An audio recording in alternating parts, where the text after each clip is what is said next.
कार्यकर्ता मीटिंग में जितनी बड़ी संख्या में और जिस हाजिरी से आप पहुंचे हैं, तो मैं कह सकता हूं कि जो भावना आपकी है और जो संघर्ष आपका है, वो संघर्ष भी रंग लेके आएगा, वो भावना भी कामयाब होगी।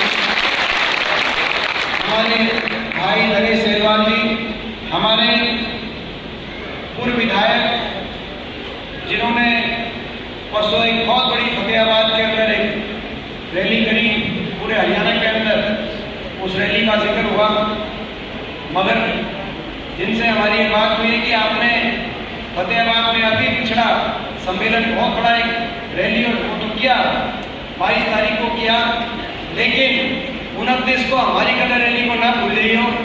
29 वाली तो उससे फालतू आने चाहिए। तो ये हमारे भाई रामलाल बड़ला जी, हमारे एक और साथी बहुत ही संघर्ष के, जिनके साथ मेरा बहुत ही एक आत्मिक संबंध है और बड़े संघर्ष के हमारे साथी हैं, हमारे पूर्व विधायक, हमारे भाई रणदीप सिंह हीरा जी, हमारे यहाँ के इस फतेहाबाद की विपक्ष आपके समक्ष कार्यक्रम के उकलाना हल्के के हमारे पर्यवेक्षक भाई राजवीर भटिया जी, बहुत से साथी स्टेज पे विराजमान हैं, जैसे बेगवार जी, सविता सारंग जी, देववीर पुनिया जी, कृष्ण जंगली जी, करमकेश कुंडू जी, संतोष जून जी, अनिल जी, सुनीता जी, विजेंद्र कपूर जी, योगेश याद जी, श्याम सुंदर बंसल जी, जितेंद्र कुंडू जी, समीर उत्तरा जी, प्रदुमन जोशीला जी, उर्जीत कांगल जी, महेंद्र सिंघा जी, शिवपाल सरपंच, राजेश अग्रवाल, रणदीप सिंह जो अभी ज्वाइन करा है, बहुत पुराने हमारे पारिवारिक संबंध है। रणदीप सिंह मेहरानिया जी का आम आदमी पार्टी में चले गए थे, लेकिन हमारे परिवार के ही सदस्य हैं, तो जो है ये दोबारा से हमारे पार्टी में शामिल भी हुए हैं, पार्टी में और परिवार में, क्योंकि हमारे परिवार के सदस्य थे, तो उनका बहुत बहुत स्वागत करते हैं। ये सारे उनका बहुत बहुत स्वागत करते हैं। सभी जो नाम स्टेज पे थे वो लिखे जो आए, मैंने सारे पढ़ दिए। वैसे सारा परिवार हमारा उकलाना हल्के का सारा कांग्रेस के सारे कार्यकर्ता, सारा कांग्रेस का परिवार आज सभागार में उपस्थित है। सभी बराबर हैं। मैं जितने नाम लिखे गए हैं, मैं समझता हूँ कि सामने जो आप सब बैठे हैं, मैं आप सबको बहुत लोगों को बाई नेम जानता हूँ, बाई फेस तो जानता ही हूँ बहुतों को, तो सबके नाम नहीं ले पा रहे। जो लिखे थे मैंने वो पढ़ दिए, ताकि कोई यूँ ना कहे कि भाई लिख के भी दिया था फिर भी नहीं पढ़ा, नहीं तो सारा अपना परिवार है। सभी मेरे पिता के समान बुजुर्ग, नौजवान साथी, मातृ शक्ति, श्याम सुंदर बंसल जी, व्यापार मंडल के, आज आप बहुत देर से यहाँ बैठे हैं। ये एक बहुत बड़ी परीक्षा आपने दी है, क्योंकि ये प्रोग्राम था 11 बजे का, 11 बजे का टाइम था, लेकिन ये नगर निगम के जो निकाय के चुनाव की घोषणा हुई सुबह चंडीगढ़ में, एक इसको लेकर जो प्रदेश अध्यक्ष जी हैं और जो नेता विपक्ष है उनका साथ हमारी चर्चा हुई।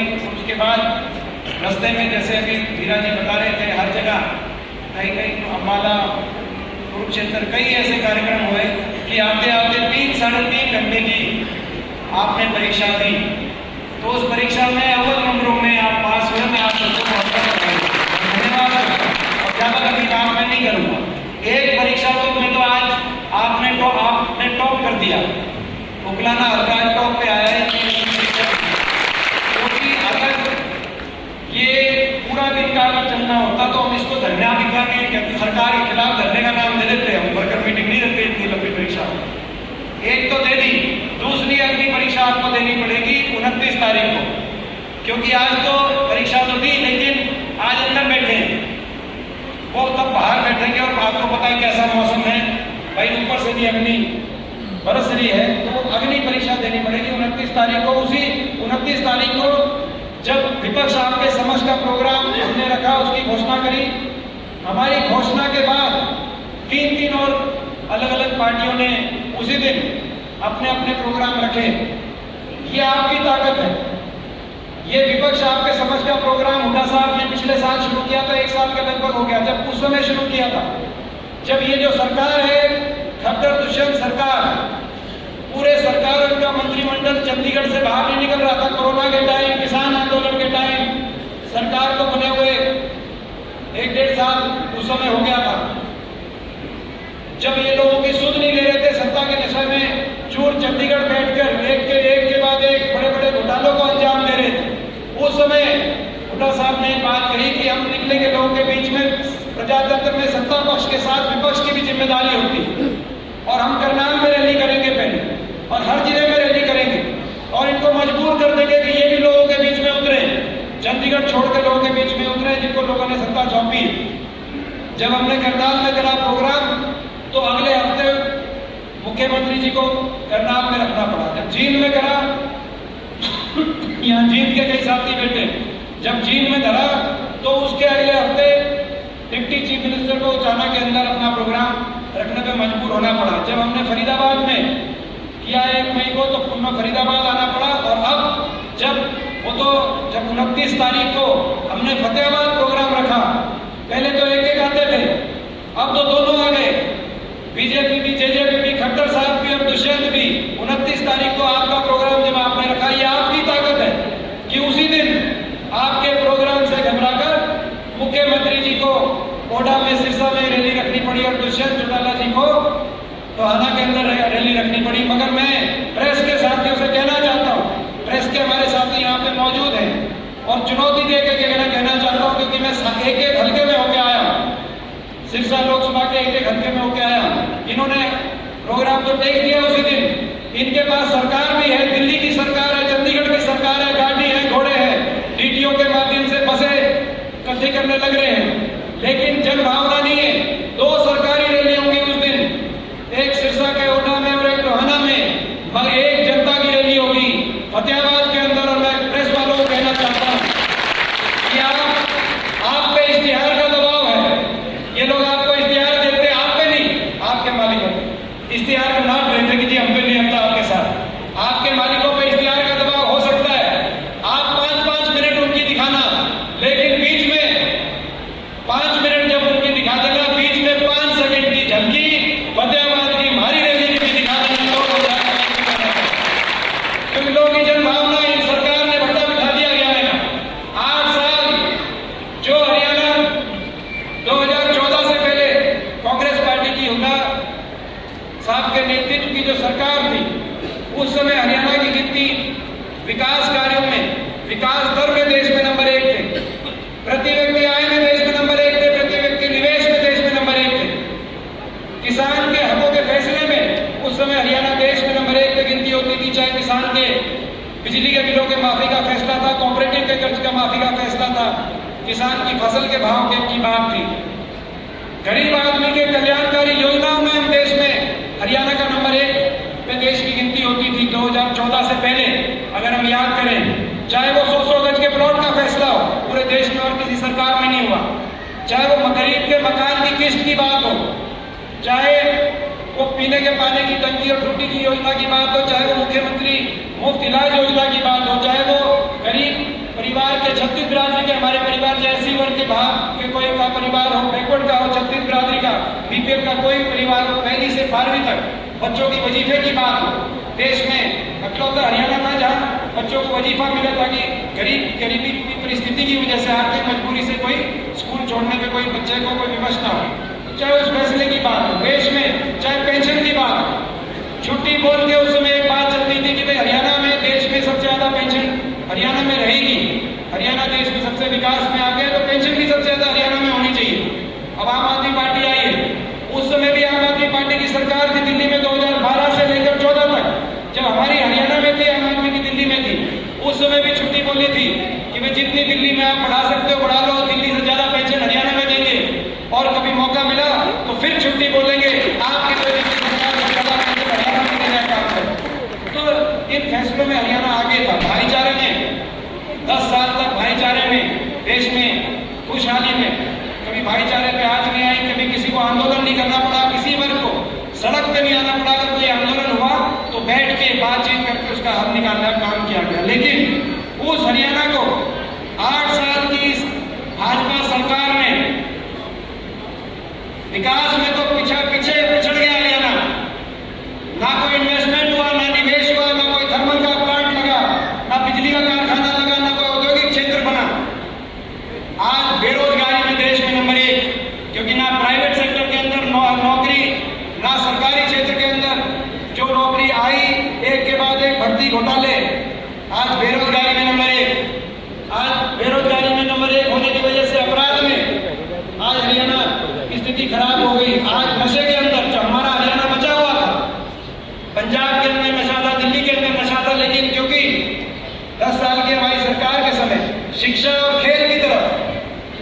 हरियाणा के युवा को एक दिशा देने के लिए शिक्षा और खेल की तरफ ध्यान दिया गया था। आज बेरोजगारी में नंबर 1, नशे की तरफ भी, नशे ने भी दस्तक दे दी।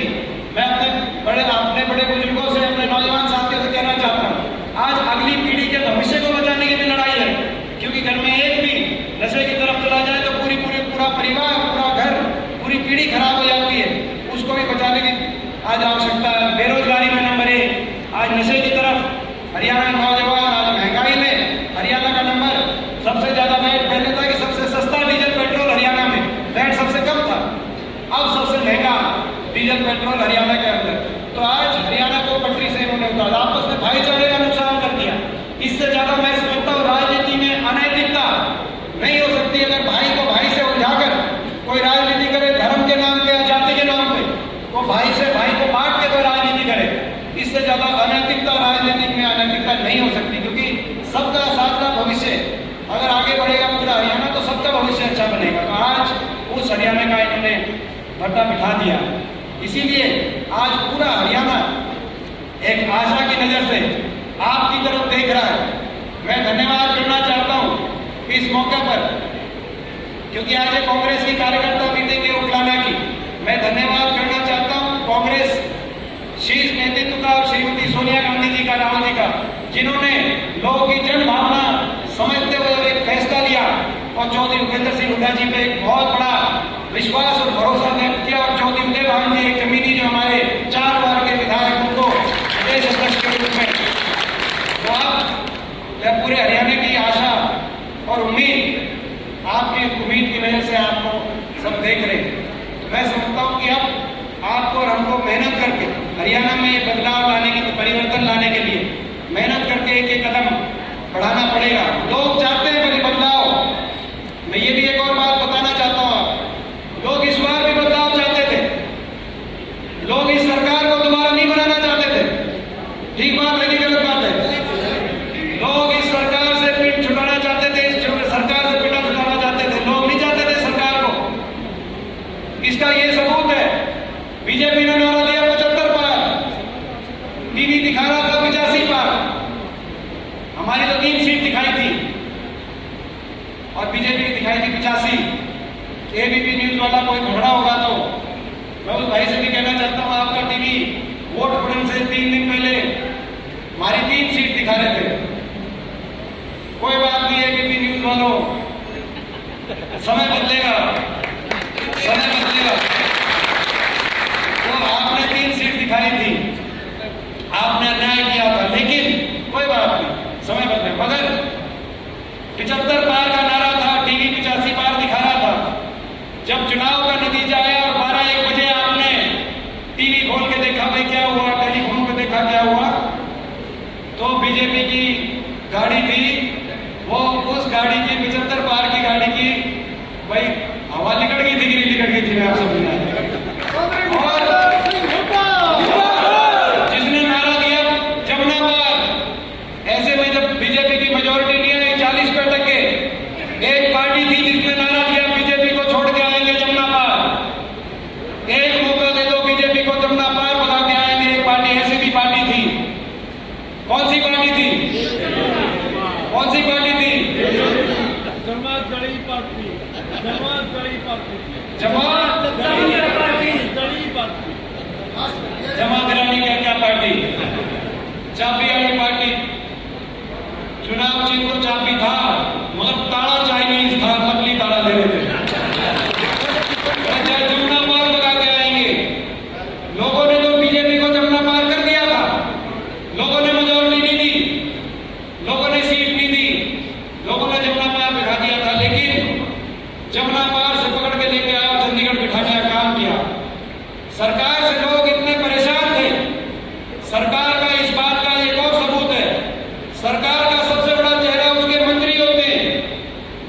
अगर सरकार से लोग खुश होते हैं तो सारे मंत्रियों को आशीर्वाद मिलता। लोग दोबारा, जैसे 2009 में जब हुड्डा साहब के नेतृत्व में हमारी सरकार दोबारा बनी, तो लगभग जितने मंत्री, जब मंत्रियों ने चुनाव लड़ा, एक को छोड़कर सारे मंत्री जीत के आए और अच्छे बड़े बड़े बहुमत से जीत के आए। लेकिन यहाँ भाजपा के 2019 में 14 में से 2 मंत्रियों की तो उन्होंने खुद ही टिकट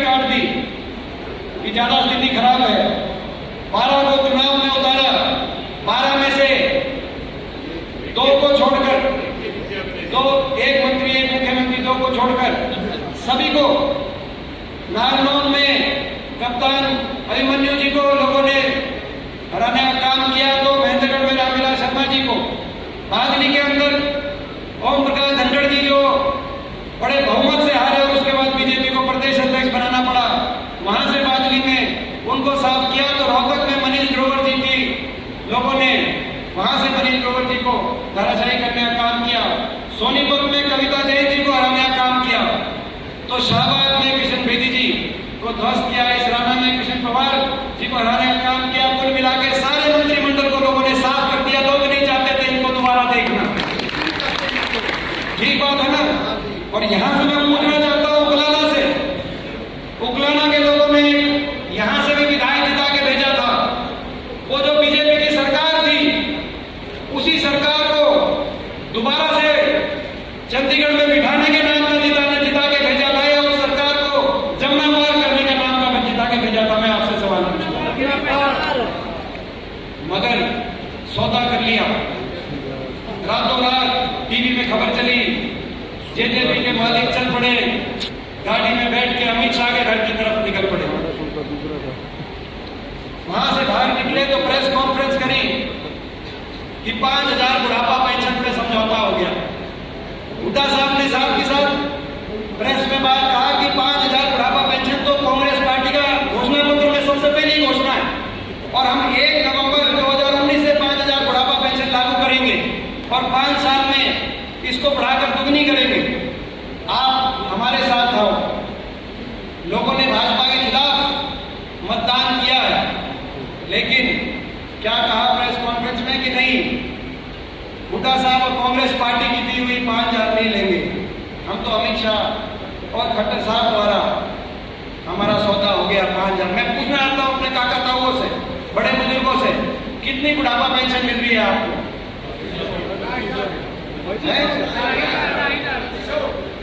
आती इनके, और वो भी काटने भी लग रहे हैं। कहीं कट गई हो, कईयों की काट भी दी, काटी की काटी, और आती, और वो भी 2.5 दिन का आधे से ज्यादा हो गया। 3 साल हो गए सरकार को, 3 साल हो जाएंगे, आधे से ज्यादा टाइम हो गया, 2 साल 2.5 साल रह गए। ईद कहीं बड़ी मुश्किल से आती पहुंची है। सौदा बुढ़ापा पेंशन बढ़ाने का नाम का नहीं हुआ था, सौदा इसके नाम का नहीं होता। सौदा हरियाणा को लूटने की छूट के नाम का था।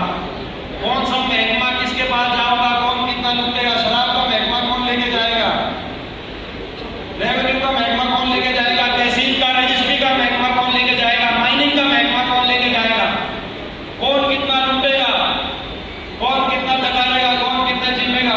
खैर ये मैं क्या बताऊं, दादा को कौन सारी ले रहा, दादा को तो बता वह बता देंगे कौन सा कितना लूटने लग रहा है। गलत तो नहीं कह रहा मैं। खुली लूट, ऐसी खुली लूट, राजनीतिक अनैतिकता, अपने मतदाता के साथ विश्वासघात, किसान के साथ विश्वासघात, और केवल भ्रष्टाचार को लेकर ऐसी राजनीतिक अनैतिकता मैं चुनौती देकर कहना चाहता हूं। आज जेजेपी पार्टी को चुनौती देकर कहना चाहता हूं। भाजपा को लोग नकार चुके थे, बदलाव होगा, हरियाणा विकास के रास्ते पे दोबारा आएगा, बदलाव होगा, हरियाणा खुशहाली के रास्ते पे दोबारा आएगा, बदलाव होगा, हरियाणा भाईचारे के रास्ते पर देश में दोबारा नंबर 1 पे पहुंचेगा, बदलाव होगा।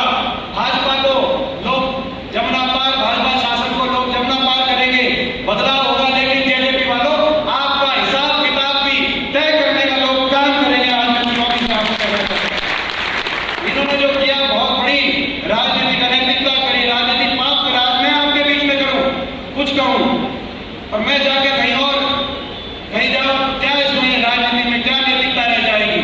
तो इसके खिलाफ लड़ाई लड़ेंगे, ईमानदारी से लड़ाई लड़ेंगे, डट के लड़ाई लड़ेंगे। इनकी जवाबदेही देनी पड़ेगी। और उस लड़ाई में आज उनका हल्के के सारा हमारा परिवार हमारे साथ, सामने मेरा परिवार बैठा है। तो मैं आपसे पूछना चाहता हूँ, भाई उस लड़ाई में कदम से कदम मिलाकर, कंधे से कंधा लगाकर उस लड़ाई में धारा साथ मिलेगा कि नहीं मिलेगा? मैं आपसे सबसे भाई साथ मिलेगा कि नहीं मिलेगा? भाई ये जो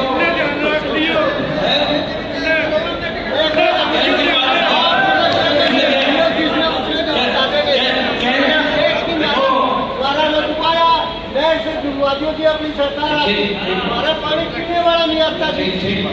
तो भाई साथ साथ जो मिलेगा तो